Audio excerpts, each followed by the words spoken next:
Hello students, आज हम lookup functions का प्रैक्टिकल करके देखेंगे।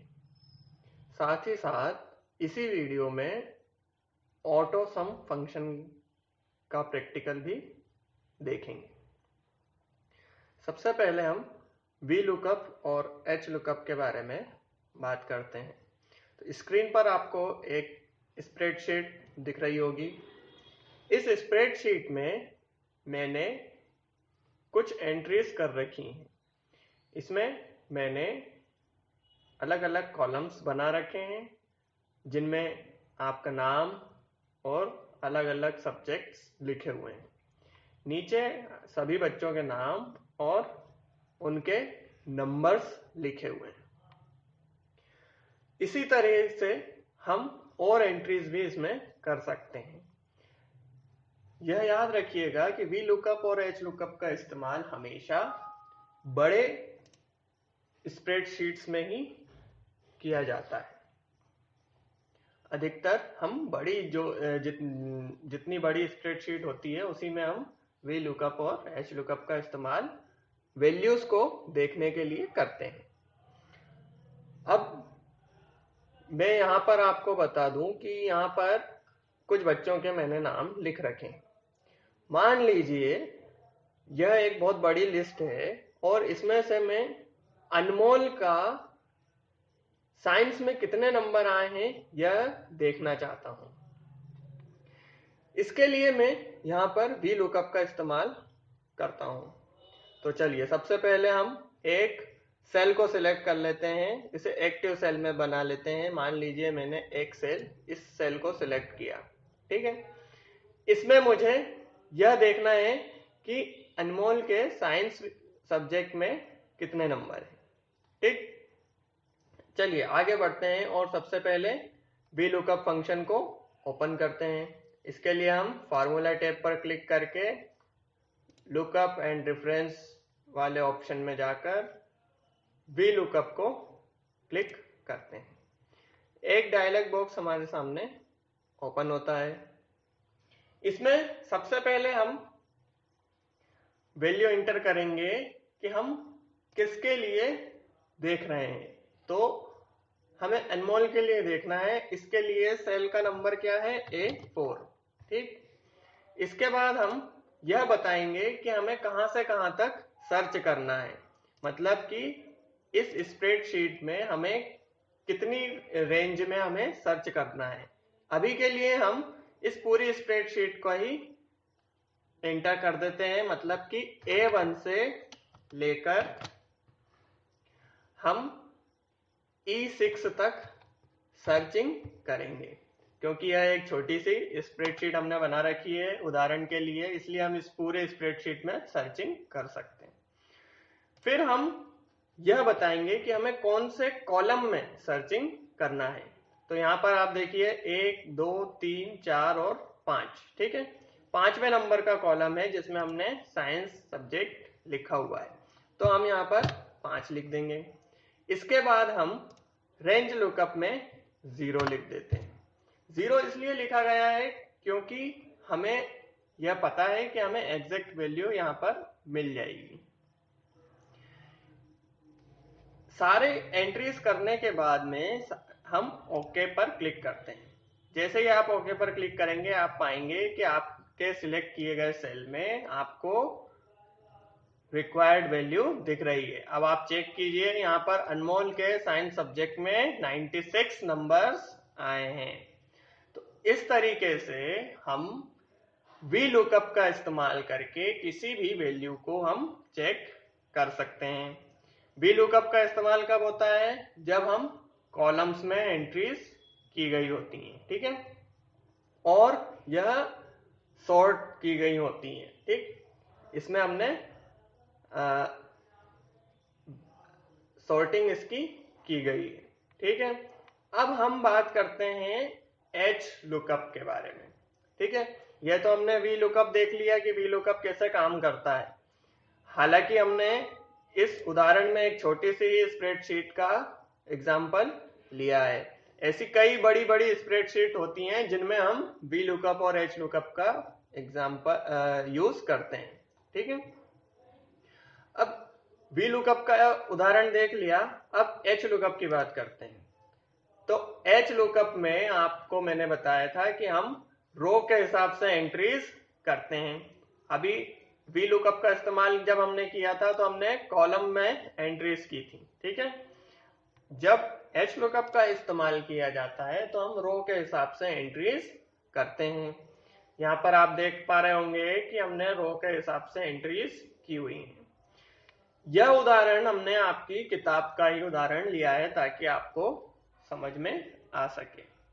और वी लुकअप में हमने एक अलग से उदाहरण भी आपको बता दिया है कि हम कैसे वी लुकअप का इस्तेमाल कर सकते हैं। अब बात करें एच लुकअप की, तो एच लुकअप के लिए भी हमें कहाँ जाना होगा? लुकअप एंड रेफरेंस ऑप्शन के अंदर हमें एच लुकअप का ऑप्शन दिया गया है। ठीक है, इस पर हम ओके करेंगे। ओके करने पर हमारे सामने फिर से एक फंक्शन आर्गुमेंट का बॉक्स ओपन होगा। अब इस फंक्शन आर्गुमेंट के बॉक्स में या इस डायलॉग बॉक्स में हमें वैल्यूज फिल करना है। कैसे वैल्यूज करना है फिल? जैसे हमने अभी वी लुकअप फंक्शन में की थी। सबसे पहले यहां पर हम क्या सिलेक्ट करेंगे कि कौन से कॉलम में हमें चेक करना है। तो यहां पर हम D3 को सिलेक्ट कर लेते हैं। मान लीजिए मैंने यहां पर D3 की तो वैल्यू हमें चेक करना है। मान लीजिए मैं इसमें अपने एम्प्लॉय का मार्केट कौन से डिपार्टमेंट में वो काम कर रहा है यह देखना चाहता हूं। ठीक है, यही उदाहरण दिया है आपको।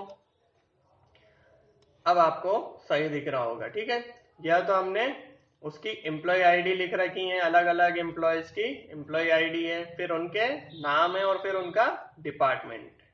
अब यहां पर हम यह दिखाना चाहते हैं कि इस आईडी वाले व्यक्ति का कौन सा डिपार्टमेंट।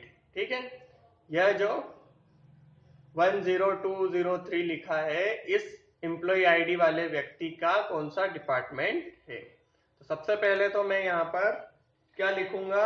उसकी आईडी लिख दूंगा। ठीक है, या मैंने उसकी आईडी लिख दी। जिस भी व्यक्ति के लिए हम चेक करना चाहते हैं उसकी आईडी लिखेंगे। इसके बाद में मैं फिर उसको रेंज बताऊंगा। तो इस बार रेंज क्या है? A1 से लेकर D3। ठीक है, D3 सेल। ठीक है, यह A1 सेल से लेकर हमें D3 सेल तक सर्च करना है। फिर मैं उसे रो नंबर बताऊंगा कि कौन से रो में सर्च करना है। तो आप देखिए डिपार्टमेंट का नंबर कौन सा है? 1, 2 और 3। तो यहां पर मैं क्या डालूंगा? 3। इसके बाद में मैं आखिरी वाले बॉक्स में 0 टाइप कर दूंगा। इसके बाद में जब ओके करूंगा तो आप देखेंगे कि यहाँ पर वो मुझे फाइनेंस लिखा हुआ दे रहा है। मतलब कि उसने यहाँ पर चेक किया कि इस 10203 वाली आईडी का तीसरे नंबर वाले रो में क्या एंट्री है? फाइनेंस। तो उसने मुझे फाइनेंस लिखकर बता दिया। इस तरह से हम वी लुकअप और एच लुकअप का इस्तेमाल बड़ी बड़ी स्प्रेडशीट्स में वैल्यू को देखने के लिए कर सकते हैं। ठीक है, अब यह तो बात हुई वी लुकअप और एच लुकअप फंक्शन की। आपने देख लिया कि कैसे इस्तेमाल होता है। हम लुकअप और रेफरेंस वाले ऑप्शन पर जाकर यहाँ पर आपको एच लुकअप भी मिल जाएगा और वी लुकअप भी मिल जाएगा। दोनों के सिंटैक्स आपने देख लिए कि कैसे हम उसमें वैल्यूज फिल करते हैं और हमें फिर रिजल्ट मिल जाता है। अब आगे बढ़ते हैं और देखते हैं कि ऑटो सम फंक्शन का इस्तेमाल कैसे किया जाता है। इसके लिए भी हमने एक पहले से स्प्रेडशीट बनाकर रखी हुई है जिसमें बच्चों के नाम हैं। ठीक है, और अलग अलग विषय में उनके आए नंबर हैं कि किसके कितने विषय में कौन कौन से नंबर आए हैं। ठीक है, अब इस स्प्रेडशीट में हम ऑटो सम फंक्शन का इस्तेमाल करके देखने वाले हैं। आपको जब मैंने ऑटो सम पढ़ाया तो उसमें मैंने आपको सम के अलावा 4 और फंक्शंस भी बताए थे, एवरेज, मैक्सिमम, मिनिमम और काउंट नंबर। ठीक है, हम इनको भी इस्तेमाल करके देखेंगे, लेकिन सबसे पहले हम क्या देखते हैं, ऑटो सम फंक्शन के बारे में देख लेते हैं। तो यहां पर एक कॉलम और मैंने बना रखा है टोटल का। ठीक है, विषय के बाद यहां पर आपको लिखा हुआ दिख रहा होगा टोटल लिखा हुआ है ना। इस टोटल वाले कॉलम में मैं क्या चाहता हूं कि बच्चों का जितना टोटल हो रहा है सारे विषय के सब्जेक्ट के नंबर मिलाकर जो टोटल आए वो यहां पर मुझे दिखे। इसी के लिए मैं ऑटो सम फंक्शन का इस्तेमाल करूंगा। सबसे पहले मैंने इस सेल को सिलेक्ट किया, इसके बाद में मैं ऑटो सम वाले ऑप्शन पर गया और सम पर क्लिक किया। ये देखिए, अब आप देख रहे होंगे कि वह इस पूरे उसमें आपको एक बॉर्डर चल रही दिख रही होगी, है ना। मतलब कि यहां से यहां तक का मैं टोटल यहां देखना चाहता हूं। ठीक है, सारे सब्जेक्ट के नंबर का टोटल मैं इस सेल में चाहता हूं। अब जब मैं इसको एंटर करता हूं तो आप पाएंगे कि यहां पर 312 लिखा हुआ आपको दिख रहा है, मतलब कि इन सब का टोटल कितना है, 312। इसी तरीके से मैं बाकी बच्चों के लिए भी ऑटो सम फंक्शन का इस्तेमाल कर लेता हूं। ठीक है, अब देखिए, अब जब यहां पर मैंने फिर से ऑटो सम का इस्तेमाल किया है तो वह मुझे ऊपर के दोनों ही सेल का टोटल बता रहा है, लेकिन मुझे किसका टोटल करना है, सारे सब्जेक्ट के टोटल करना है। इसीलिए मैं यहां पर सिलेक्ट करता हूं, क्या सिलेक्ट करता हूं, इन सब्जेक्ट्स को सिलेक्ट कर लेता हूं। यह मैंने माउस की सहायता से सिलेक्ट कर लिया। हम चाहें तो कीबोर्ड की सहायता से नंबर भी डाल सकते हैं कि कौन सा सेल से कौन से सेल तक जोड़ करना है। ठीक है, जैसे कि आपको यहाँ पर लिखा दिख रहा होगा B4 से E4 तक, B4 यह है और E4 यह है, तो इनका टोटल वह हमें यहाँ पर दिखाएगा। अब जैसे ही मैं एंटर करूंगा वह मुझे टोटल दिखाने लगता है। इसी तरीके से मैं सभी बच्चों के लिए टोटल कर लेता हूं। ठीक है, यह मैंने सबका टोटल कर लिया। अब देखिए, यह तो हुआ ऑटो सम फंक्शन का इस्तेमाल। ठीक है, आप देख रहे होंगे यहाँ पर हमें 4 और फंक्शन भी दिए गए हैं, एवरेज, काउंट नंबर, मैक्सिमम और मिनिमम। चलिए एक एक करके इनका भी हम प्रैक्टिकल करके देख लेते हैं। सबसे पहले एवरेज की बात करते हैं। तो मैं चाहता हूं कि मुझे यहां इस सेल में इन सब का एवरेज दिखे। ठीक है, तो मैं क्या करूंगा, इस सेल को सिलेक्ट करके ऑटो सम पर जाऊंगा और एवरेज पर क्लिक करूंगा। इसके बाद में मैं यहां पर दिए गए सेल्स को सिलेक्ट करूंगा। जैसे ही सिलेक्ट करता हूं आप पाएंगे कि वह मुझे इनका एवरेज दिखा रहा है। ठीक है, यह क्या है, इन सब का एवरेज, औसत। ठीक है, आपने औसत पढ़ रखा है, बताने की जरूरत नहीं है कि औसत क्या होता है। इस प्रकार से मैं एक बार और करके बता देता हूं मैं आपको।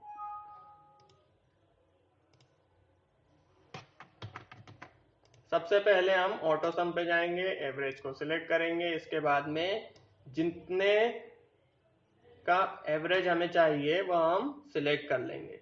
हम सिलेक्ट भी कर सकते हैं और कीबोर्ड की मदद से एंटर भी कर सकते हैं कि F2 से F6 तक का हमें एवरेज निकालना है। इसके बाद एंटर करेंगे तो यहाँ पर आपको वह एवरेज दिखाई देने लगेगा। यह क्या है, इन सब का औसत है। इस तरीके से हम एवरेज फंक्शन का इस्तेमाल कर सकते हैं। अब मैक्सिमम की बात करते हैं। मैक्सिमम में भी हम क्या करेंगे, फिर से ऑटो सम पर क्लिक करेंगे, यहाँ पर मैक्सिमम के ऑप्शन को सिलेक्ट करेंगे। आप पाएंगे कि वह पूछ रहा है मुझसे कि कौन से वाले, ठीक है। तो मैं फिर से यहाँ पर सिलेक्ट करता हूं, मैंने सिलेक्ट किया, गलती हो गई। चल फिर से करके देखते हैं एक बार। इसके बाद मैंने ओके कर दिया। अब वह मुझे मैक्सिमम नंबर कितना बता रहा है, 305, 325। अब आप चेक कर सकते हैं यहाँ पर सबसे ज्यादा नंबर कौन से हैं, 325, ठीक है।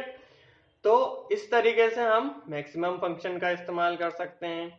अब मिनिमम की बात करते हैं। मिनिमम के लिए हम फिर से ऑटो सम पर जाकर इस बार मिनिमम को सिलेक्ट कर लेते हैं और F2 से F6 तक हमने सिलेक्ट किया। अब देखिए वह मुझे मिनिमम कितना बता रहा है, 246, ठीक है। आप चेक करेंगे तो आपको पता चलेगा कि सबसे कम क्या है, 246 ही है। इसके बाद हम नंबर काउंट पर जाते हैं। इसके लिए हम फिर से ऑटो सम पर जाकर इस बार नंबर काउंट सिलेक्ट करते हैं।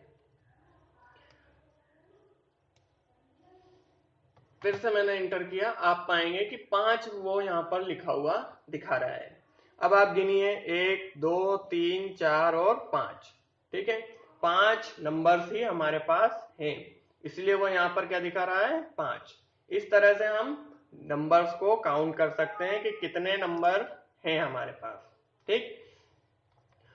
अब आपने यह देखा कि हम एवरेज निकाल सकते हैं, मैक्सिमम मिनिमम निकाल सकते हैं, काउंट नंबर निकाल सकते हैं और टोटल भी कर सकते हैं।